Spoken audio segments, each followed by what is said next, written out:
मसीह यीशु में सबको सलाम। मेरी टेस्टामनी मेरी कज़न सिस्टर की है और मेरी भी है। जब ईद पेंतिकोस्त की 10 डेज़ की प्रेयर हो रही थी तो मेरी कज़न बाय चांस चर्च में आई थी।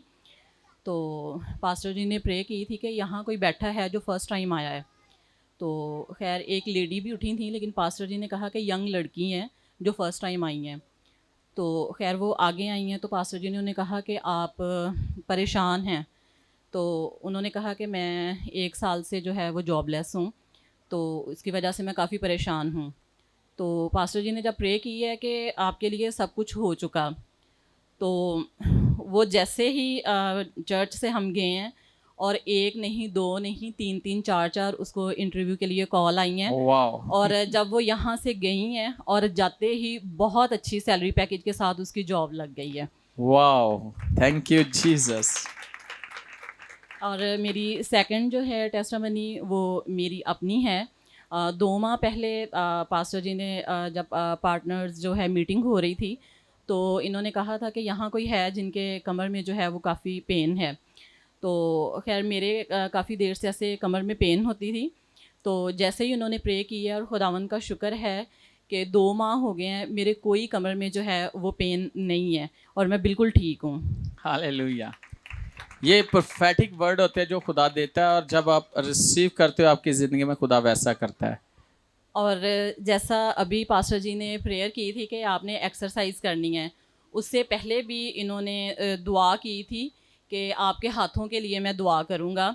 और गो ये आपके हाथ होंगे लेकिन इन हाथों पे खुदावन का हाथ होगा और आपने एक्सरसाइज करनी है। और उस चीज़ को मैंने अप्लाई किया है।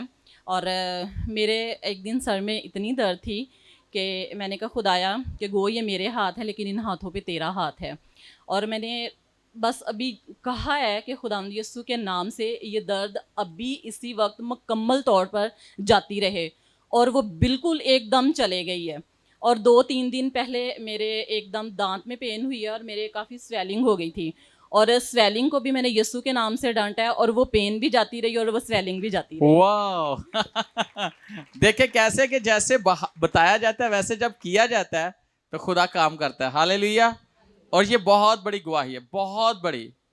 खुदावन के ज़िंदा जलाल में मेरी तरफ से सबको सलाम। सलाम। मेरी गवाही ये है कि जो है ना 11 तारीख को ना मैं ऐसे ही मतलब मेरा ऑफ था, मैं घर पे थी, तो मैंने ऐसे अपनी ना कबर्ड में अपनी नोज़पिन निकालने के लिए ना मैंने अपना ड्रॉज़ खोला तो उसमें से सारा गोल्ड जो है ना वो गायब था। उसमें सिर्फ बच्चों की रिंग्स पड़ी हुई थी। तो उसके बाद मैंने अपने हस्बैंड को बुलाया, मैंने कहा कहीं उन्होंने ना इधर उधर रख दिया हो, मेरी नाइट ड्यूटी है।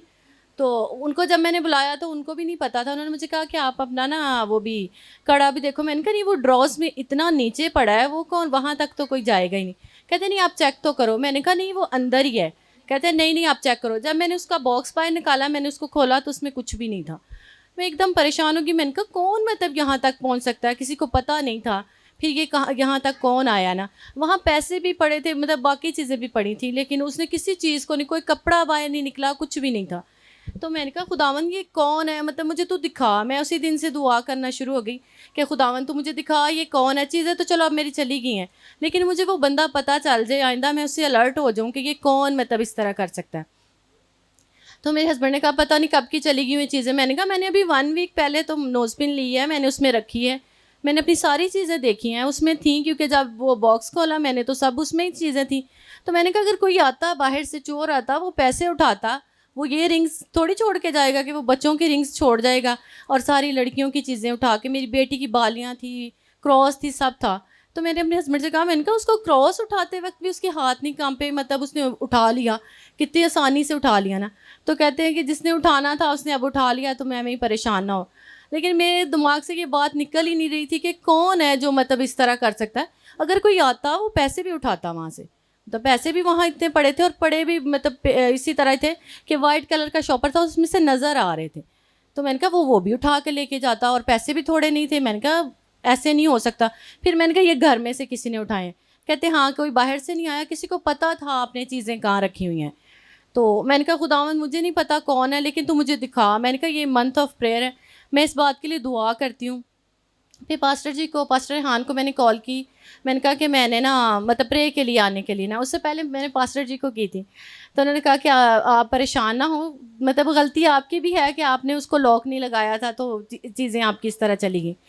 तो फिर उसके बाद मैं जब पास्टर हान को कॉल की तो उन्हें मैंने कहा कि आप थर्सडे को प्रेयर के लिए आइएगा, मेरा ऑफ है।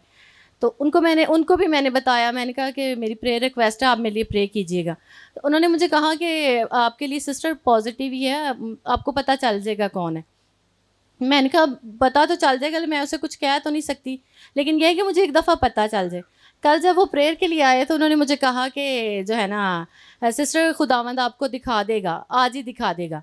मैंने कहा अभी उसका नाम भी दे देगा। जब वो प्रेयर कर रहे थे ना, तो वाकई खुदावंद ने मुझे उस बंदे का नाम भी बता दिया। और जब मैं रात को सोई तो तकरीबन 4:30 बजे मुझे ड्रीम में भी दिखा दिया और सारा दिखाया कि मतलब उसने किस तरह चीज़ें निकाली हैं, और मतलब वापस आके वो किस तरह मेरे से बात कर रहा है कि मतलब मैंने निकालनी थी लेकिन अब वापस ले लो। तो सारा इज़्ज़त और जलाल खुदावंद के नाम को, जो मतलब इतना मेहरबान है। मैंने कहा कि खुदावंद मुझे पता चले वो कौन है, और खुदावंद ने मुझे दिखा दिया और क्लियर दिखा दिया। ये नहीं कि कोई मतलब हिंट था या कोई वैसे बताया उसका नाम या इस तरह, मुझे खुदावंद ने क्लियर दिखाया कि वो कौन बंदा था जो सारी चीज़ें ले गया आपकी। तो अब आप उसके लिए क्या कहेंगे? ऑनलाइन देख रहे हैं वो, शायद वो भी देख रहा हो मैं इसके लिए यही कहूँगी कि वापस रख दे। मैं उसके लिए यही कहूँगी कि मतलब वो खुदा से माफ़ी मांगे और अपनी ये गलत हरकतें जो है वो छोड़ दे।